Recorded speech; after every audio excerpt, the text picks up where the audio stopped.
At 12:14 in the morning, the heavy wooden door of my loft vibrated under the weight of frantic pounding. Tyler was out there, screaming through the barrier that his high school ex was pregnant with another man's child. I didn't panic. I just sat silently in the dark, my back pressed against the couch, listening to the desperate noise of a bad investment finally defaulting. Drop a comment and let me know where you're listening from and what time it is for you right now. I'd love to know who's part of our community. The pounding continued, accompanied by the muffled sounds of Tyler begging for sanctuary. I didn't cry. I didn't ask why. Anger wasn't loud this time. It was clinical. I simply reached over and engaged the biometric deadbolts on my camelback corridor loft. A green light flashed, securing the perimeter, and I went back to auditing my reality. For months, I had functioned as the silent investor in our relationship, subsidizing his emotional deficits. There is a psychological mechanism at play when you are the reliable one, an invisible chain of the survivor. It binds you to a conditioned loyalty, making you interpret toxic behaviors as mere liabilities to be managed, rather than deal breakers. It is a trauma bond disguised as devotion. That is precisely why I had initially ignored the subtle red flags, like his sudden habit of flipping his phone face down whenever I entered a room. My loyalty was a subscription, and I had been footing the bill. Our life in Scottsdale had seemed stable, on paper. We had a 3-year, proven partnership, built on a foundation of mutual goals and shared assets. I had been his primary caretaker when things got difficult, just as I assumed he would be mine. When I suffered a severe back injury from my work as a physical therapist, I didn't ask for a break. I managed my pain and still managed our household. I treated our relationship like a binding contract, fulfilling my end of the bargain without fail. I had invested sweat equity into building a secure future, yet, standing in the dark, listening to him beg, I realized that my investment had been squandered on a fundamentally bankrupt partner. He wasn't banging on my door because he missed me. He was banging on my door because his new venture had collapsed, and he needed a bailout. The invisible chain snapped the moment his fist hit the wood. There was no despair left in me, only the sharp, sterile clarity of a balance sheet being reconciled.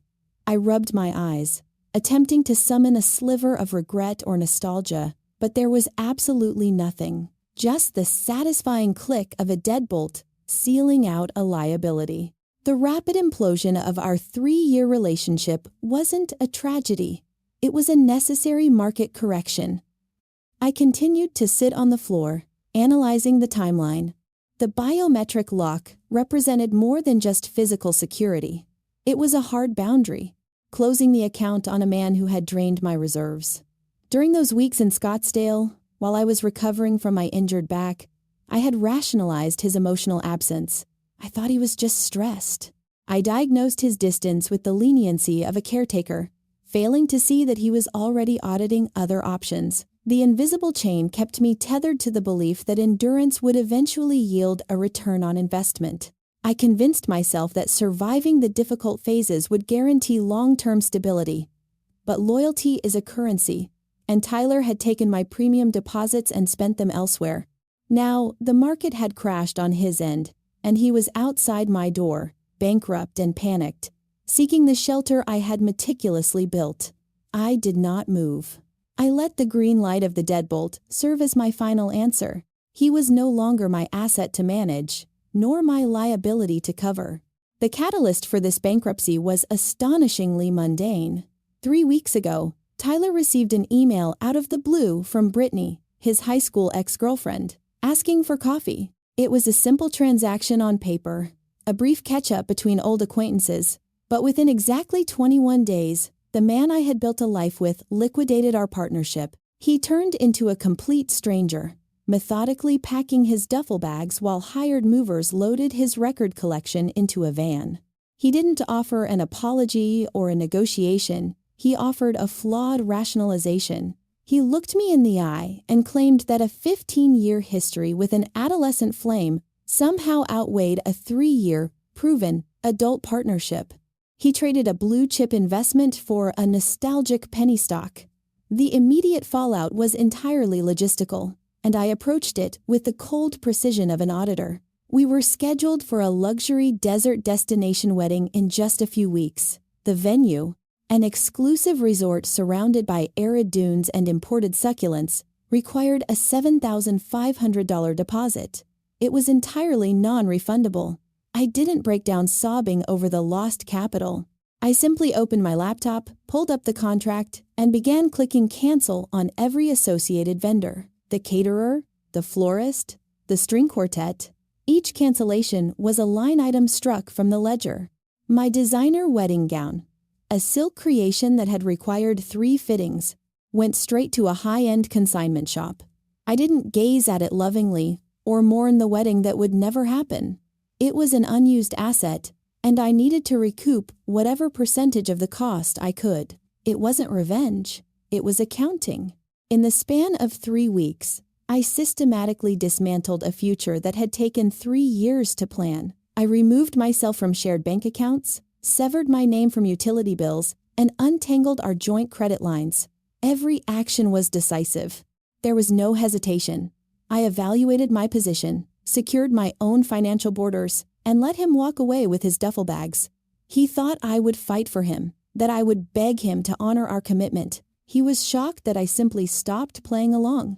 Love had been a contract, and since he had breached the core terms, the contract was null and void.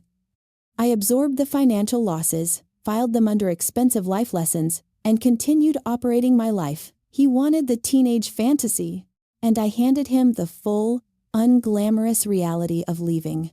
3 years of solid, reliable partnership traded for a ghost of the past. The contrast between his frantic departure and my methodical unbuilding was stark. He was running toward a mirage, fueled by adrenaline and delusion.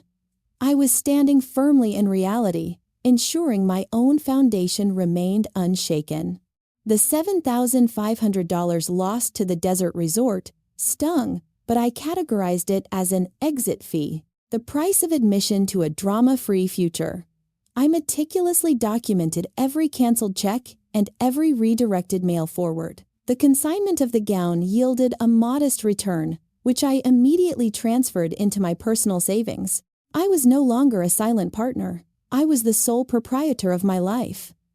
He believed a 3-week infatuation could overwrite 3 years of tangible, measured devotion. I let him test that hypothesis, securing my assets while he gambled his away. When Tyler realized I wasn't going to collapse, he escalated his tactics. He attempted to craft a sympathetic public narrative, launching a hostile takeover of our social circle. He weaponized mutual friends, poisoned college group chats, and even managed to manipulate my estranged father into calling me to demand I show him grace. It was a calculated ego flight. There is a specific anatomy to nostalgia, regression, and ego flight. When faced with the unglamorous, daily accountability of a real adult partnership, a weak individual will often regress to adolescence. They flee the heavy lifting of reality and seek refuge in a glorified, romanticized past where they were never held responsible. Tyler wasn't chasing love. He was fleeing the expectations of maturity. His teenage fantasy required 0 effort, whereas our relationship required the steady maintenance of an adult contract. But Tyler's public relations campaign hit a catastrophic wall. He had deeply miscalculated the loyalties of his own board of directors, his family, his mother Susan, his sister Nicole, and the 76-year-old matriarch, his grandmother Margaret, saw right through the regression. They turned out to be my fiercest allies. They didn't view his actions as a romantic awakening. They recognized it as cowardice and a severe moral failing. Blood does not equal loyalty, and they proved it by cutting him off completely. Margaret, a woman who had built her life on strict principles and 0 tolerance for deceit, barred him from Sunday dinners. Nicole, a no-nonsense nurse who valued integrity over shared DNA, blocked his number. Susan told him he was no longer welcome in her home until he learned what it meant to be a man. They were disgusted by his breach of contract. They weren't shocked by what he had done. They were outraged by his sheer stupidity. I had been the silent investor in their version of family, showing up, contributing, and being a reliable presence. They valued my steady dividends over his volatile emotional spending. Tyler thought he could control the narrative by playing the victim of a stagnant relationship, but his own shareholders voted him out. I didn't ask them to take my side. I simply presented the facts, maintained my composure, and let them audit his behavior. The verdict was unanimous. He was socially and morally bankrupt. I watched his support system dismantle him with the same cold precision I had used to dismantle our wedding. It was a ruthless, efficient purge. He was left entirely alone with his nostalgic regression, stripped of his family's respect and financial safety nets. He thought he could leverage blood ties against me, but he forgot that integrity is a much stronger currency. His escalation was met with a clinical, unyielding blockade from the very people he thought would shelter him. The anatomy of his ego flight was fully exposed. He had traded a loyal family and a dedicated partner for a temporary high. The regression to his high school persona was a desperate attempt to feel powerful without earning it. Margaret stated it perfectly when she told him he had traded gold for cheap plastic. Nicole was even more clinical, diagnosing his behavior as a terminal lack of character. Susan simply closed her door. Their swift, decisive retaliation against their own bloodline proved that my investment in them had been sound.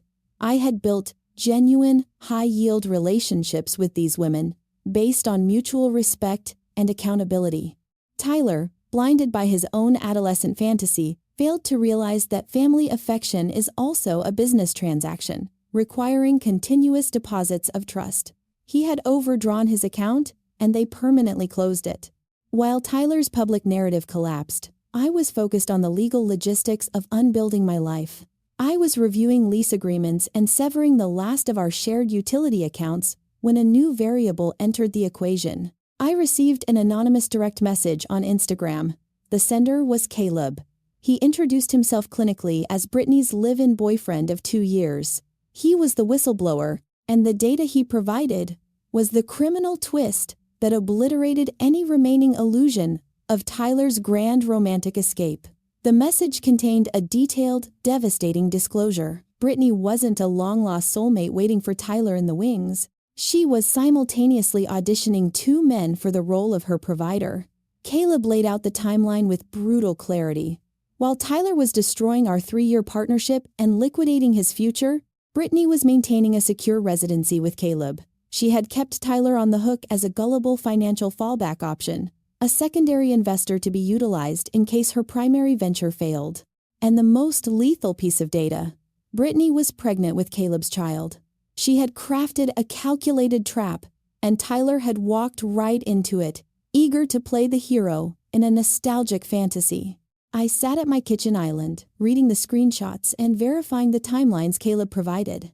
There was no panic, no shock, just the cold validation of an audit uncovering massive fraud. Tyler had blown up his life, alienated his family, and forfeited his future for an adolescent flame who was fundamentally using him as a backup plan.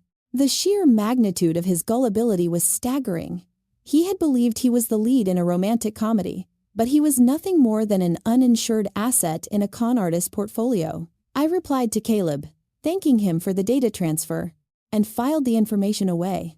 This revelation removed any microscopic trace of villain redemption. Tyler was not a tragically flawed man who made a mistake for love. He was an arrogant fool who had been thoroughly outplayed. I didn't cry for him. I didn't feel a sliver of sympathy.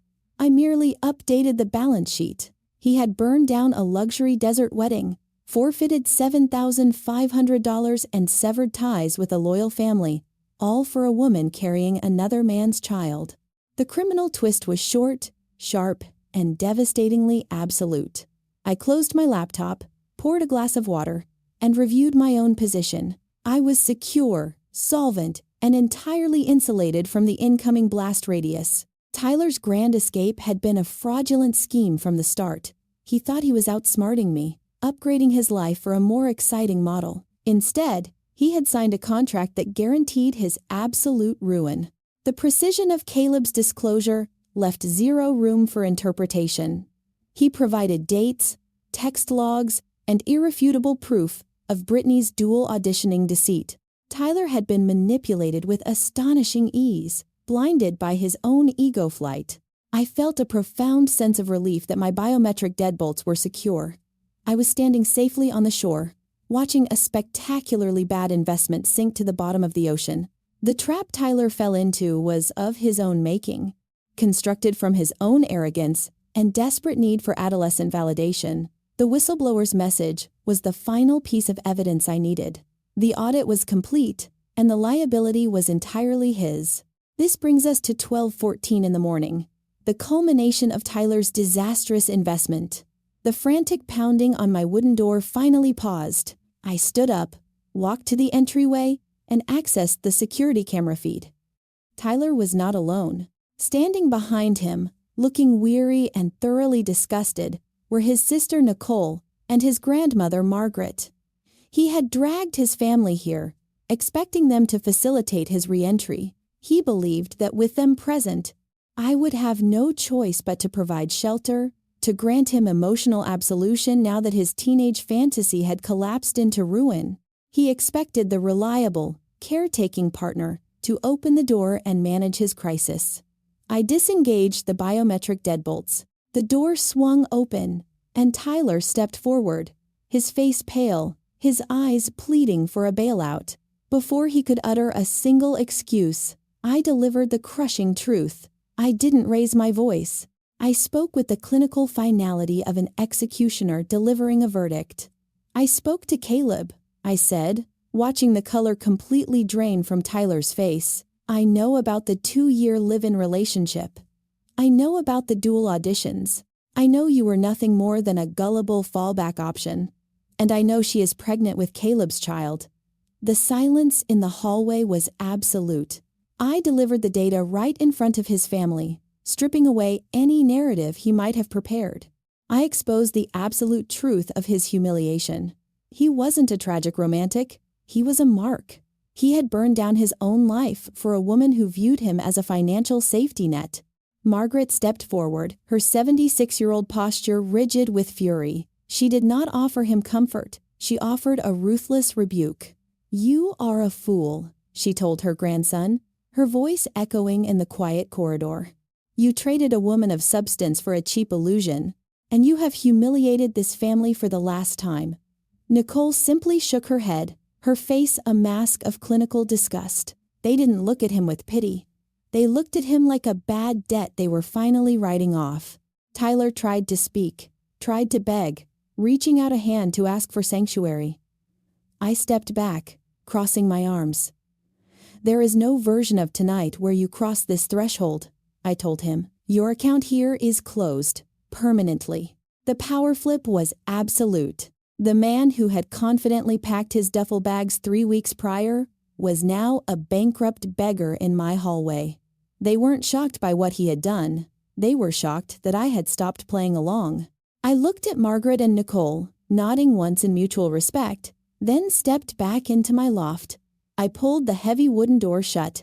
The biometric deadbolts engaged with a sharp, heavy click. Tyler was left standing in the hallway, completely isolated, flanked by family members who despised him, locked out of the secure life he had so arrogantly discarded. The execution of judgment was swift, precise, and entirely devoid of emotion. It wasn't revenge. It was a closed account. A full year has passed since the biometric deadbolt secured my peace, locking out the chaos of a failed investment. The ledger of my life has been meticulously rebalanced, and the returns have been exponential. I was recently promoted to a senior directorial position at the Paradise Valley Physical Therapy Institute. The increased capital allowed me to transition out of the loft. I purchased a tranquil, sovereign home near the desert foothills, a fortress of glass and stone that answers only to me. There are no compromises here, no walking on eggshells, and no subsidizing someone else's emotional immaturity. Every square foot of it was acquired through my own labor, free from the liabilities of a toxic partnership. Tyler's trajectory followed the exact downward curve I had projected. Without the silent investor subsidizing his life, his reality fractured. He became a cautionary tale of what happens when you trade reality for an adolescent mirage. His career spiraled into complete professional irrelevance, and his social standing evaporated. Margaret, Susan, and Nicole maintained their blockade, leaving him entirely isolated. He is a bankrupt entity, both financially and morally, living out the consequences of his own ego flight. I do not monitor his failures with joy or anger. I observe them with the detached neutrality of a closed file. I have unlearned the habit of managing other people's deficits. I learned the hard-earned lessons of enforcing absolute boundaries and recognizing the mechanics of ego flight before it can cause collateral damage. Sovereign independence is not just a financial state. It is an emotional fortress.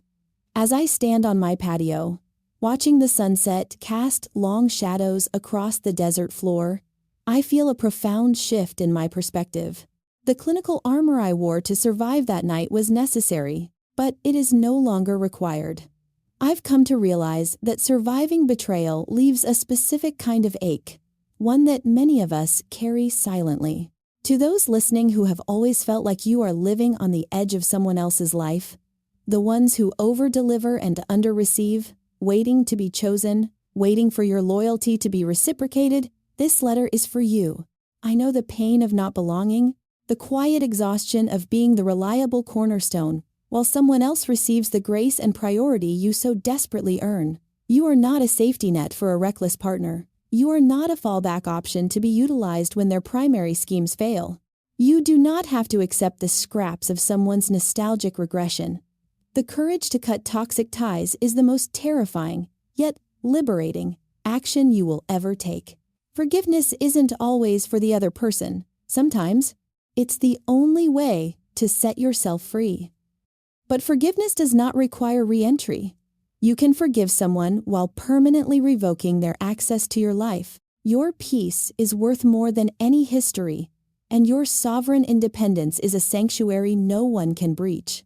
You are worthy of a love that is a true partnership, not a constant audit. If this story resonated with you, hit subscribe, share this video with someone who needs to hear it, and let us know in the comments. Have you ever had to close a door permanently to find your own peace? See you in the next story.